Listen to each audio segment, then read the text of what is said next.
System यहाँ था, लेकिन ऑर्बिटर जरूर वहाँ पर मौजूद है, जिसकी मदद इस बार भी यहाँ पर ली जा रही है। लेकिन इस बीच यहाँ पर कहा जा सकता है कि ये जो तमाम तस्वीरें इस वक्त निकल कर सामने आ रही हैं, वो ये बताती है कि चंद्रयान 3 चंद्रयान 3 देश का सबसे महत्वाकांक्षी स्पेस मिशन है, जो कि दोपहर 2:35 यानी कि 1 मिनट का ये और वक्त यहाँ पर बचा हुआ है, जो आंध्र प्रदेश के श्री हरिकोटा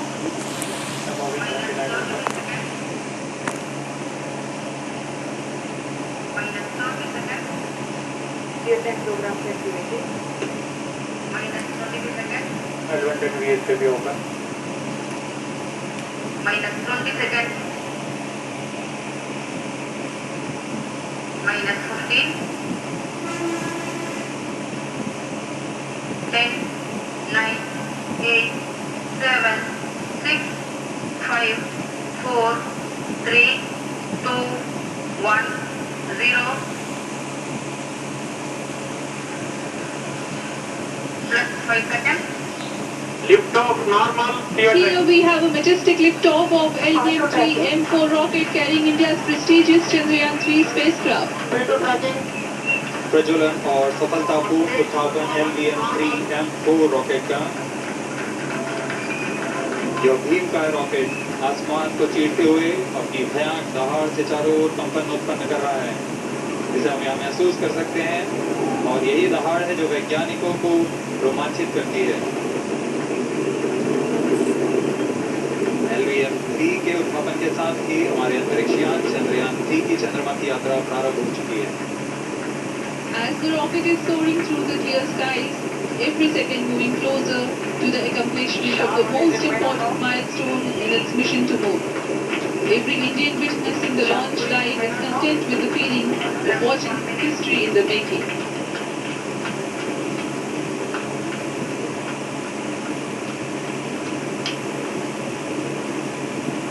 चंद्रमा की सतह पर अपना छाप छोड़ने के लिए चंद्रयान-3 अपने मिशन को पूरा करने निकल चुका है।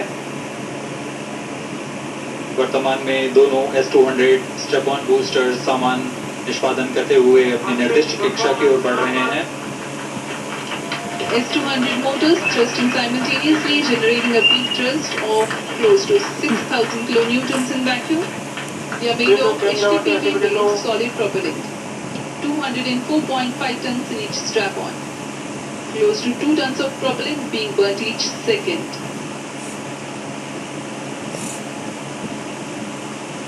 S-200 स्टेप-ऑन बूस्टर्स का प्रज्वलन काल 126 सेकंड का है, और अभी घोषणा की गई L110 स्टेज का भी प्रज्वलन शुरू हो चुका है।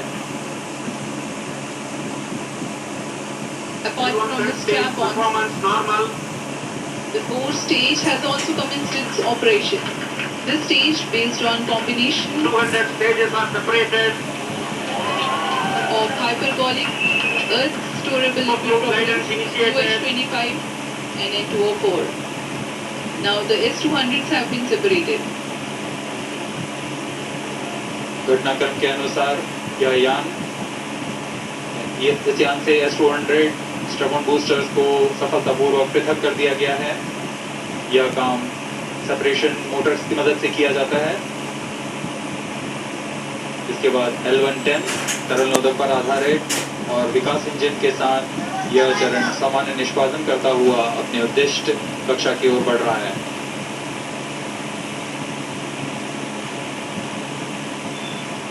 अभियान क्लोज लूप गाइडेंस के अंतर्गत है। L110 stage performance normal.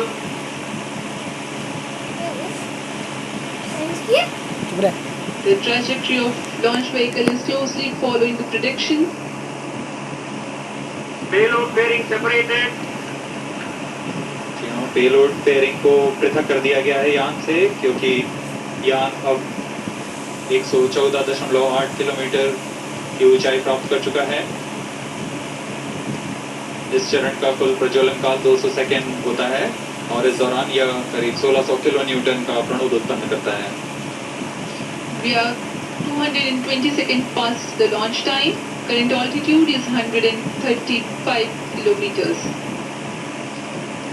In the 200 seconds of its operation, the L110 stage carries the rocket up to 175.5 kilometers altitude and imparts a relative velocity of 4.18 kilometers per second, that is 250 kilometers every minute. L110 stage performance normal. LVM-3 M4 rocket का द्वितीय चरण पूर्णतः सामान्य निष्पादन करते हुए इस चरण में कुल 113 टन के तरल नोदक भरे जाते हैं।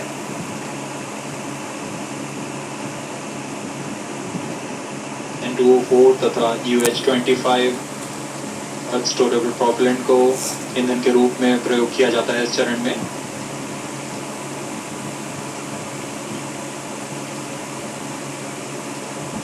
Now stage ignition is authorized.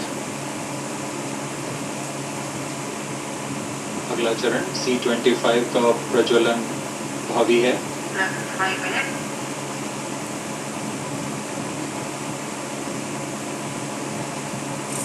L110 stage thrust cut off and separated. C-25 ignition command. 25 ignition confirmed.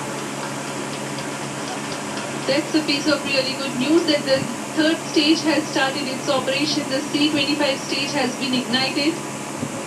जी हाँ, एक बहुत ही जटिल प्रक्रिया होती है क्रायो इंजन का इग्निशन और इसके प्रज्वलन के साथ ही तालियों की गड़गड़ाहट से गूंज उठा है मिशन नियंत्रण कक्ष।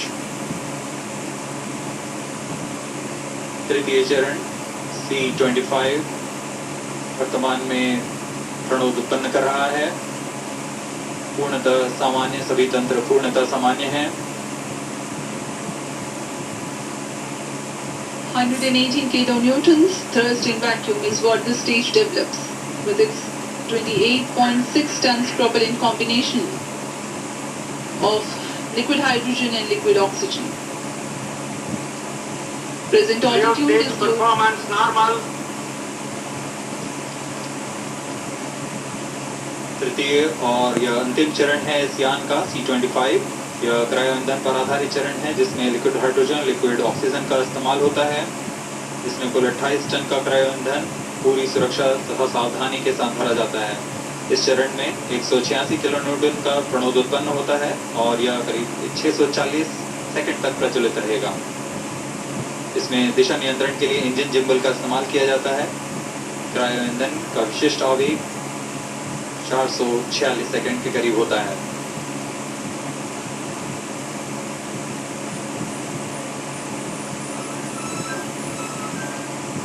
Currently, the rocket is at an altitude of 210 kilometers. Plus 7 minutes. While there is no much variation in altitude, this stage will add to the relative velocity immensely.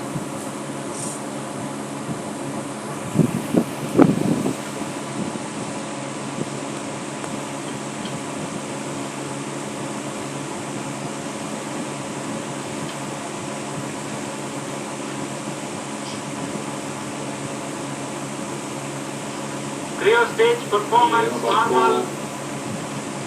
Payload के बारे में जानकारी देते हैं। लैंडर मॉड्यूल्स पे कई वैज्ञानिक प्रयोगों के लिए पेलोड्स लगाए गए हैं।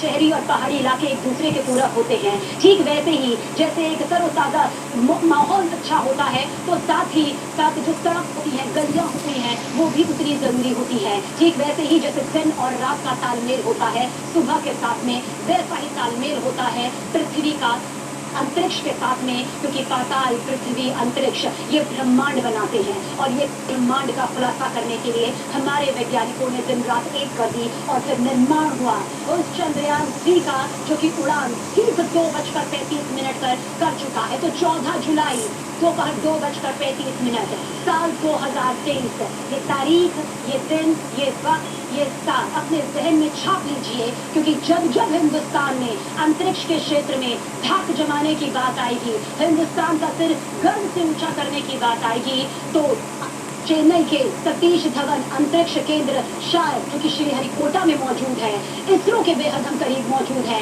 और खुद ये मौका यहाँ पर मिलना इतनी करीबी से ये बताता है कि इस ऐतिहासिक क्षण का न्यूज 18 इंडिया में हिस्सा बना है और इसी के जरिए हर इंफॉर्मेशन, हर तस्वीर हम आप तक इसलिए पहुंचा रहे हैं क्योंकि महज ये चांद के पार चलने वाली बात नहीं है, ये चांद पर कदम रखने वाली बात नहीं है। हाँ, 3 अप्रैल 1984 ये वो समय था, ये वो तारीख थी जब भारतीय अंतरिक्ष यात्री राकेश शर्मा ने कदम रखा था। हालांकि तब इतना ये साथ प्लेटफॉर्म नहीं था, लेकिन फिर भी बता दिया था कि किस तरह से जो काबिलियत होती है, किस तरह से जो जज्बा, जुनून, हौसले की बुलंदियों पर खड़ी इबारत होती है, वो कभी बहती नहीं है बल्कि कदम को आगे बढ़ाती है। चंद्रयान 1 भले ही वो यान उसने लैंड न किया हो, लेकिन पानी की मौजूदगी के बारे में जिक्र देकर एक क्रांति और एक बहुत बड़ी उम्मीद आ गई थी जिसने चंद्रयान 2 का निर्माण किया। और इस निर्माण के बाद आज की तारीख यानी 14 जुलाई दोपहर 2:35 साल 2023 वो इतिहास के पन्नों में दर्ज हो चुका है वक्त जो अब से 40-45 या हो सकता है कि 50 दिन भी यहाँ पर लग जाए। लेकिन वैज्ञानिकों के लिए बहुत ज्यादा हो सकते हैं क्योंकि उनकी सांसें थमी हुई हैं, उनकी उम्मीदों का जो पूरा काफिला है वो चंद्रयान 3 के साथ अपनी उड़ान भर चुका है। क्योंकि चंद्रमा की सतह पर, उसकी धरती पर समझिए आप, बहुत बड़े बड़े खतरनाक गड्ढे हैं, क्रैटर हैं। लैंडिंग से पहले एक बराबर सतह का यानी एक ऐसे संतुलन सतह का चुनाव करना बहुत ज्यादा चैलेंजिंग हो जाता है, चुनौतियों से भरा रह जाता है। अगर गड्ढे या असमतल जगह पर ये लैंडिंग होती है, जो कि सॉफ्ट लैंडिंग बहुत जरूरी होती है, तो फिर आप समझिए किस तरह से ये पूरा मिशन जो है वो आगे बढ़ता है। यानी सॉफ्ट लैंडिंग यहाँ पर होनी सबसे ज्यादा जरूरी है। कुछ टेक्निकल भाषा भी यहाँ पर आ जाती है, जैसे चंद्रयान 3 का जिक्र हम कर रहे हैं, जो रोवर इसमें है, जो कि चंद्रयान 2 में नहीं था, ऑर्बिटर जो कि 3 में है लेकिन 2 में नहीं था। अब समझिए ये किस तरह से यहाँ पर संतुलन बैठाकर एक बड़ी उछाल मारते हुए, एक बड़ी छलांग लगाते हुए चंद्रयान 3 गया है। दोनों में भले ही एक दूसरे से इस वक्त समानता नजर आती हो, लेकिन मकसद एक ही रहा, मकसद एक ही था, मकसद एक ही है।